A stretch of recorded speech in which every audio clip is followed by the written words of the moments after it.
सरपंच संतोष देशमुखांच्या हत्येला 100 दिवस पूर्ण झालेत, मात्र तरीही आरोपी कृष्ण आंधळे पोलिसांना काही सापडत नाहीये।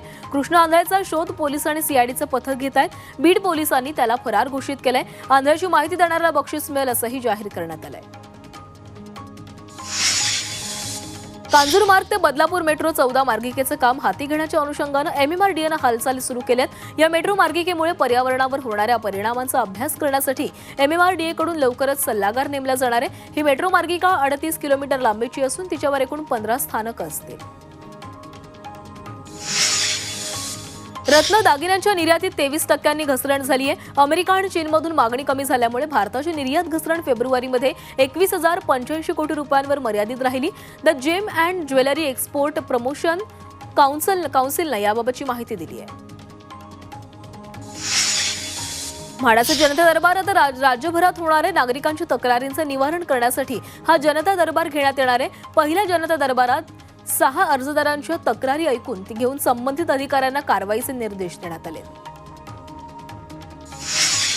सांगलीतील नागरिकांवर लादण्यात आलेली अन्यायकारक घरपट्टी कायमस्वरूपी रद्द करावी अशी मागणी काँग्रेसचे आमदार विश्वजित कदमांनी केली आहे। अर्थसंकल्पीय अधिवेशनामध्ये लक्षवेधी प्रश्न मांडत आमदार विश्वजित कदमांनी ही मागणी केली। पालकमंत्री चंद्रकांत पाटलांकडून देण्यात आलेल्या तात्पुरती स्थगितीऐवजी 5 पट घरपट्टी रद्द करा अशी मागणी करण्यात आली आहे। केंद्रीय लोकसेवा आयोगाच्या परीक्षा पद्धतीप्रमाणे 2025 पासून महाराष्ट्र लोकसेवा आयोगाच्या परीक्षा डिस्क्रिप्टिव्ह स्वरूपात घेण्यात येणार आहेत। या स्पर्धा परीक्षांचं आणि मुलाखतीचं संपूर्ण वेळापत्रक त्यानुसार तयार करण्यात आलेलं आहे अशी माहिती मुख्यमंत्री देवेंद्र फडणवीस यांनी दिली आहे। मुंबई विद्यापीठानं परीक्षा पुढे ढकलल्यात। विविध अभ्यासक्रमांच्या सीईटीमुळे हा निर्णय घेण्यात आलाय। या सर्व परीक्षा एकाच दिवशीच घेण्यात येणार होत्या, मात्र विद्यार्थ्यांचा विचार करून विद्यापीठानं परीक्षा पुढे ढकलल्यात। त्याचं सुधारित वेळापत्रकही जारी करण्यात आलंय। गेल्या काही दिवसांपासून कांद्याच्या दरात घसरण होतीये। बाजारात सध्या लाल आणि उन्हाळी कांद्याची मोठ्या प्रमाणात आवक झाली आहे। कांद्याचे दर प्रति किलो 10 ते 15 रुपये झालेत। महाराष्ट्रासह मध्य प्रदेश, राजस्थान, गुजरात या राज्यांमध्ये कांद्याचं उत्पन्न वाढलंय, त्यामुळे कांद्याच्या दरात घसरण होताना दिसतेय। राज्यात 1 एप्रिलपासून जिवंत सातबारा मोहीम राबवली जाणार आहे। सातबारा उतार्यावरील गावातील सर्व मृत खातेदारांची नावं कमी होणार आहेत आणि या ठिकाणी वारसांची नावं लागणार आहेत। आवश्यक कागदपत्रांमध्ये वारसांची नोंद नसल्यामुळे अनेक अडचणींना सामोरं जावं लागतं, त्यामुळे राज्य सरकारनं जिवंत सातबारा मोहीम राबवण्याचा निर्णय घेतलाय। मुरबाडमध्ये वामन म्हात्रेंनी मिश्र शेतीचा यशस्वी प्रयोग केलाय। 1 एकर शेतीमध्ये त्यांनी 16 प्रकारच्या भाज्यांची लागवड केली आहे। विशेष म्हणजे यामध्ये कोबी, फ्लॉवर आणि नवलकोल या 3 भाज्यांचा समावेश आहे। सेंद्रिय खतांचा वापर करत त्यांनी भाजीपाला पिकवलाय आणि यावेळी त्यांनी तरुणांनी शेतीकडे वळावं असं आवाहनही केलंय। राज्याच्या कुष्ठरोगी संस्थांच्या अनुदानात वाढ करण्यात आलेली आहे। प्रत्येकी कुष्ठरुग्णाला दरमहा 6,200 रुपये तर पुनर्वसन तत्वावरील स्वयंसेवी संस्थांना दरमहा प्रत्येकी कुष्ठरोग 6,000 रुपये इतके अनुदान शासनाकडून वाढवण्यात येणार आहे। सार्वजनिक आरोग्य आणि कुटुंब कल्याण मंत्री प्रकाश आंबेडकर यांनी ही माहिती दिली। राज्यात पॅथॉलॉजी लॅबसाठी लवकरच स्वतंत्र कायदा आणण्यात येणार आहे, त्यामुळे अवैध पद्धतीने तपासणी करणाऱ्यांवर कारवाई करणं शक्य होणार आहे अशी माहिती आरोग्यमंत्री प्रकाश आंबेडकर यांनी दिली आहे।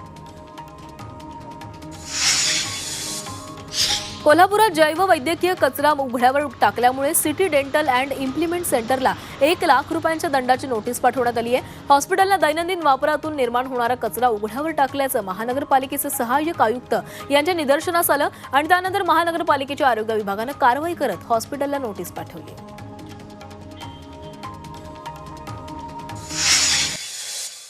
मुंबई हायकोर्टानं डिजिटल अटक आणि सायबर फसवणूक प्रकरणात मुंबई पोलिसांना फटकारलंय। नागरिकांची तक्रारी गांभीर्यानं घ्या या शब्दात कोर्टानं पोलिसांना बजावलंय। एका वृद्ध शिक्षिकेनं केलेल्या डिजिटल अटकेच्या तक्रारीनंतर कोर्टानं पोलिसांच्या कामगिरीवर नाराजी व्यक्त केली आहे। बदलापूर पालिकेनं थकीत मालमत्ता कराच्या वसुलीसाठी धडक मोहीम राबवली आहे। आतापर्यंत 121 मालमत्तांवर जप्तीची कारवाई करण्यात आली। पालिकेनं यंदा 82 कोटींच्या कर वसुलीचं उद्दिष्ट समोर ठेवलंय। आतापर्यंत 62 कोटी रुपये कर वसुली झाली आहे। 31 मार्चपर्यंत उर्वरित 20 कोटी रुपये वसूल केले जाणार आहेत। सांगलीच्या मिरजेत 3 जणांना अटक करण्यात आलेली आहे। देशी बनावटीचं पिस्तूल बाळगल्याप्रकरणी स्थानिक गुन्हे शाखेनं ही कारवाई केली आहे। आरोपींकडून 1 देशी बनावटीचं पिस्तूल, 3 जिवंत काडतुसं आणि 1 कार असा 25 लाखांचा मुद्देमाल जप्त करण्यात आलाय। सांगलीत वन्य प्राण्यांची शिकार करून रील बनवणं एका तरुणाला महागात पडलंय। सोशल मीडियावर शिकारीचा व्हिडिओ व्हायरल केल्याप्रकरणी वन विभागानं एका तरुणाला अटक केली आहे। शिकारीसाठी कुत्राही वापरण्यात आलेला कुत्राही वन विभागानं ताब्यात घेतलाय। वादग्रस्त युट्यूबर समय रैनाला तिसऱ्यांदा समन्स बजावण्यात आले। महाराष्ट्र सायबर सेलने हे समन्स पाठवत चौकशीला हजर राहण्याचे आदेश दिलेत। समय रैना गैरहजर राहिला तर त्याच्या विरोधात अटक वॉरंट जारी होण्याची शक्यता आहे। मुंबईतील स्थानिक न्यायालयानं न्यू इंडिया कोऑपरेटिव्ह बँकेचे माजी अध्यक्ष हिरेन भानू आणि त्यांच्या पत्नी गौरी भानू यांच्या विरोधात अजामीनपात्र वॉरंट जारी केले। बँकेतील गैरव्यवहार प्रकरणी आर्थिक गुन्हे शाखेने आतापर्यंत 7 जणांना अटक केली आहे। सतीश भोसले उर्फ खोक्याची 7 दिवसांची पोलीस कोठडी आज संपतीये। त्यामुळे या प्रकरणात शिरूर न्यायालयामध्ये पहिली सुनावणी होईल। शिरूर पोलीस ठाण्यासह चकलंबा पोलीस ठाण्यात खोक्याविरोधात गुन्हा दाखल झाल्यानं न्यायालयाच्या निर्णयाकडे लक्ष असणार आहे।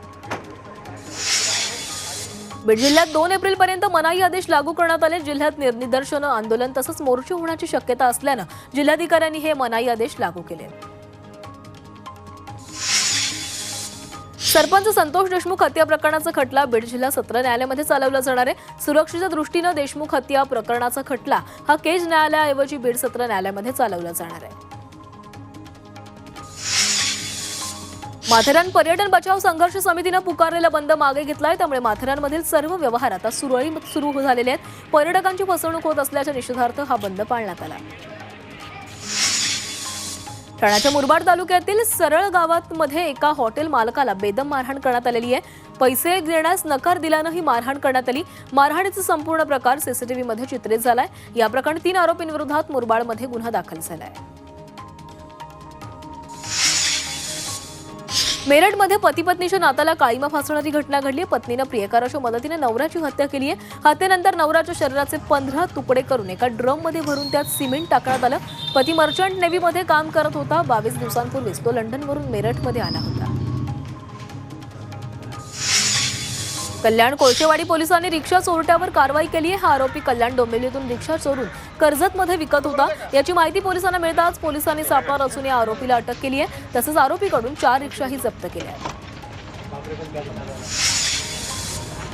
औरंगजेबाच्या कबरीच्या मुद्द्यावर परिणय फुके यांनी प्रतिक्रिया दिलेली आहे। राष्ट्रीय स्वयंसेवक संघानं आमची चूक लक्षात आणून दिली, ती चूक सुधारली जाईल असं त्यांनी म्हटलंय। संघ आमची मातृसंस्था आहे, काही चुका झाल्या तर ती संस्था लक्षात आणून देते, त्यामुळे आम्हाला सुधारवण्याचं काम RSS करतं असंही ते म्हणाले। औरंगजेबाच्या मुद्द्यावर राष्ट्रीय स्वयंसेवक संघानं मांडलेल्या भूमिकेचं आमदार जितेंद्र आव्हाडांनी कौतुक केलंय। औरंगजेब कबरीच्या मुद्द्यावर संघानं उशिरा का होईना मात्र भूमिका मांडली असं आव्हाड म्हणाले। नागपुरात झालेल्या हिंसेकरता फहीम खानचं मास्टर माइंड असल्याचा पोलिसांना संशय आहे। एका व्हिडिओमध्ये फहीम खान पोलिसांची हुज्जत घालताना दिसून येतोय। त्याने तिथेच चिथावणी देत असल्याचाही आरोप होतोय।